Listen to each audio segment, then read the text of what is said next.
Welcome to A Contadora Oculta. I am the faceless narrator in the language you will never forget. In this podcast, you will hear original stories in European Portuguese, tales of fantasy and mystery, organized by proficiency level from A1 to C2 in accordance with the Common European Framework of Reference for Languages. From time to time, you will also hear excerpts from works of Portuguese literature in the public domain, selected for their lexical and structural richness. One essential note: my approach is strictly linguistic, focus on vocabulary, grammar, semantics, and the pragmatic functioning of European Portuguese. This is not a literary analysis, it is language. All commentary focuses on the lexical, morphosyntactic, semantic, and pragmatic dimensions of the texts and does not constitute literary criticism, textual interpretation, or hermeneutic analysis of any kind. Episodes are organized according to the CEFR proficiency levels from A1 to C2. At A1 and A2, explanations are provided in English. As levels progress, commentary transitions into European Portuguese, reflecting the learner's own growth. At C1 and C2, all commentary is conducted exclusively in Portuguese. Some excerpts belong to works in the public domain, used exclusively within an educational and linguistic commentary context, in accordance with applicable copyright legislation. The goal is simple: to expose you to the language as it truly exists, alive, written, narrated, and to give you the tools to understand and internalize it. You cannot see my face, you can only hear my voice, and that's all you need. Start listening, start learning. The language you will never forget begins now. O Segredo do Moinho, conto de 𝒏𝒂𝒄𝒆𝒍𝒆. Era uma vez um rapaz chamado Miguel. Ele vivia perto de um rio, numa pequena vila tranquila. Todos os dias, o Miguel passava pelo velho moinho, perto da água. O moinho estava abandonado há muitos anos. As pessoas da vila diziam que o moinho tinha um segredo, mas ninguém sabia qual era. Um dia, o Miguel ficou curioso. Ele decidiu entrar no moinho e descobrir o segredo. Era uma manhã de nevoeiro. O Miguel levou uma lanterna e foi sozinho. A porta do moinho estava fechada, mas ele encontrou uma chave debaixo de uma pedra. Ele abriu a porta devagar. Lá dentro estava tudo em silêncio. O Miguel viu máquinas antigas e sacos de farinha. O chão estava coberto de folhas e o ar cheirava a mofo. De repente, ele ouviu um som estranho. Parecia um sussurro. O Miguel seguiu o som. Encontrou uma escada para a cave. Ele desceu com cuidado. A cave era uma sala fria e escura. No fundo da sala havia uma caixa de madeira. O Miguel abriu a caixa e encontrou um caderno velho. O caderno tinha desenhos e frases estranhas. Parecia um diário. O Miguel começou a ler. Era o diário do moleiro que viveu ali. No diário, ele falava de uma pedra mágica escondida no moinho. De repente, a lanterna do Miguel apagou-se e ele ficou no escuro. Ouviu passos. Ficou com medo. Chamou por ajuda, mas ninguém ouviu. Depois, a luz da lanterna voltou sozinha. E em cima da caixa estava uma pequena pedra azul a brilhar. O Miguel pegou na pedra. Sentiu uma energia quente nas mãos. Nesse momento, o moinho começou a tremer. O Miguel correu para as escadas e saiu dali a correr. Lá fora, o nevoeiro tinha desaparecido. O moinho estava calmo. O Miguel guardou a pedra no bolso e foi para casa. Nunca contou a ninguém o que aconteceu, mas às vezes, à noite, ele vê luzes no moinho e lembra-se da sua pequena aventura. I hope you enjoyed this short story. As this is an A1 level text, I will do most of the commentary in English. I will put a link in the comments with the words that I believe you will have more difficulties understanding. The story begins with this expression, era uma vez. And you probably noticed that the entire text is quite descriptive, and there's a dominant tense, which is the Pretérito Imperfeito. When we are telling tales, we usually, just like in English, use the expression once upon a time. The equivalent in Portuguese is used with Pretérito Imperfeito, and it is era uma vez.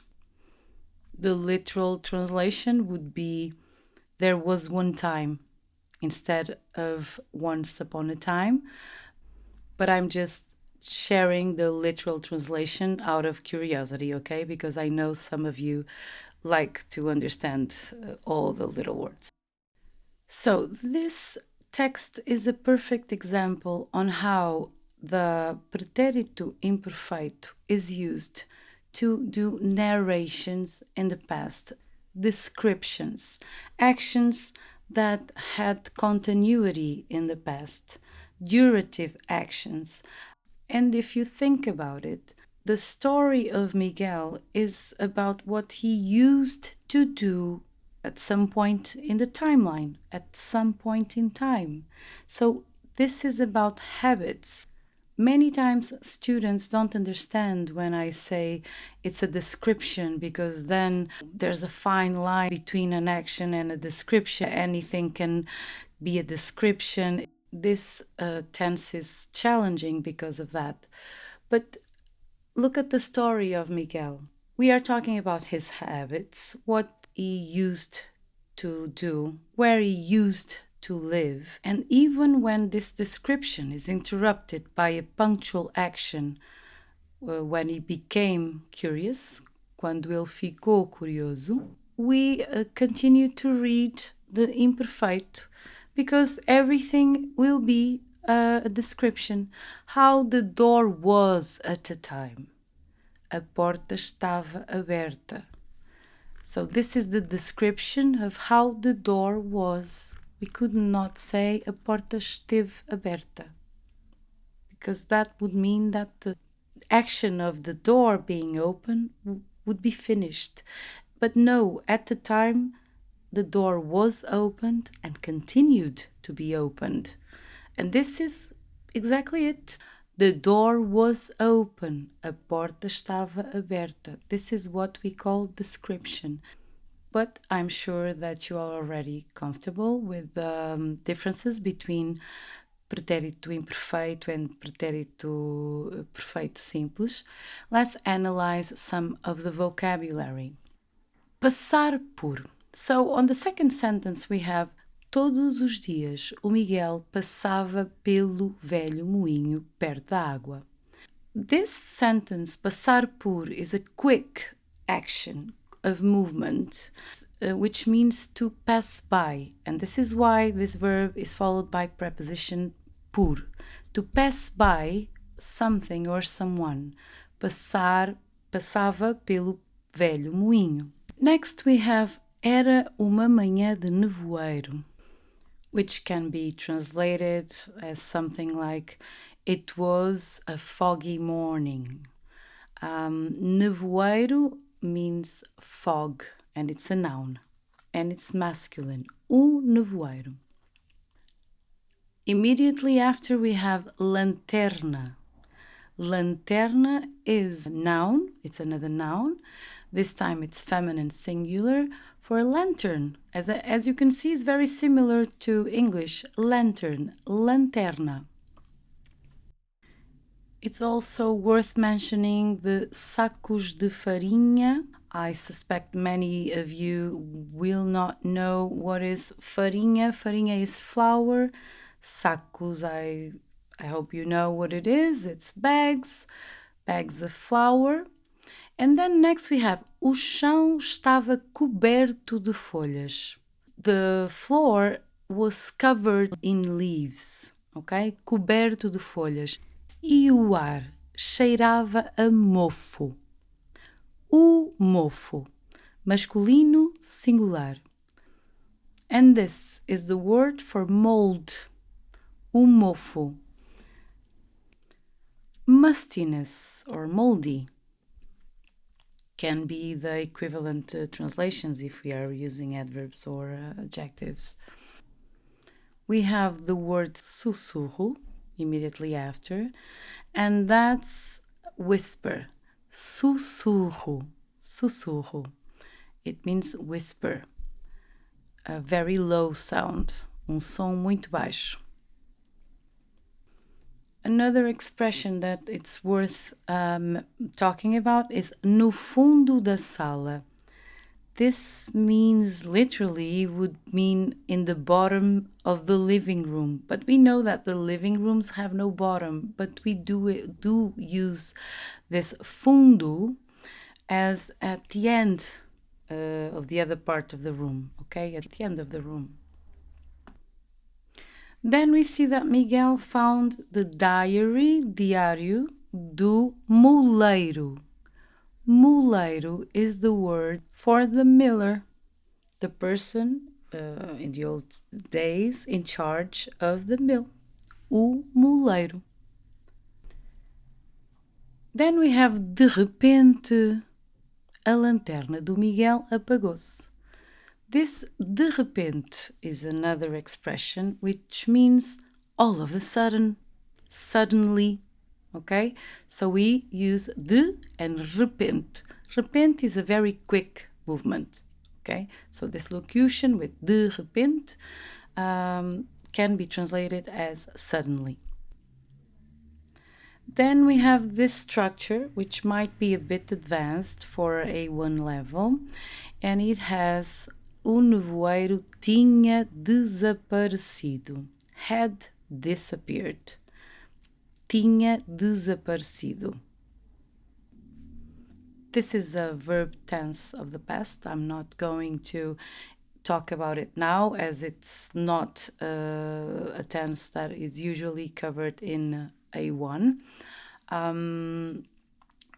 It's quite difficult to write stories for A1, so sometimes these words need to be included. Also, it's by including some of the new words, even of other levels, that you get used and you start learning and opening the scope of the learning. Then Miguel encontrou uma pedra a brilhar. Brilhar. This preposition a plus infinitive, don't forget, this indicates continuity. So it's an action in progress. The stone was shining or is shining. He found a stone that was shining. Em cima da caixa estava uma pequena pedra azul a brilhar. On top of the box, there was a small blue rock shining. And immediately after, we see another sentence indicating action in progress. Saiu dali a correr. He got out of there running. See? A correr. Whenever you see a plus infinitive, remember that this indicates an action in progress. This was a very short story. I simply was commenting on the words that I think should be more complicated. Of course, all of you can and should look up the words that you don't know, but I wanted to talk about these words because it's an opportunity for me to say them aloud so you can repeat after me and improve your pronunciation and accent. I hope you enjoyed the story. Don't forget that you can find the link of the glossary below. Of course, I will include more words to help you understand this text. This text is part of my bundle on my website, 𝒏𝒂𝒄𝒆𝒍𝒆. It's a bundle of 10 short stories that you can download and print so you can have the story and listen to it in Portuguese and still improve the pronunciation of some words with my commentary. I hope the commentary helped and I hope you enjoyed the story. Please comment, please suggest any improvement, like, comment, share, and see you next time.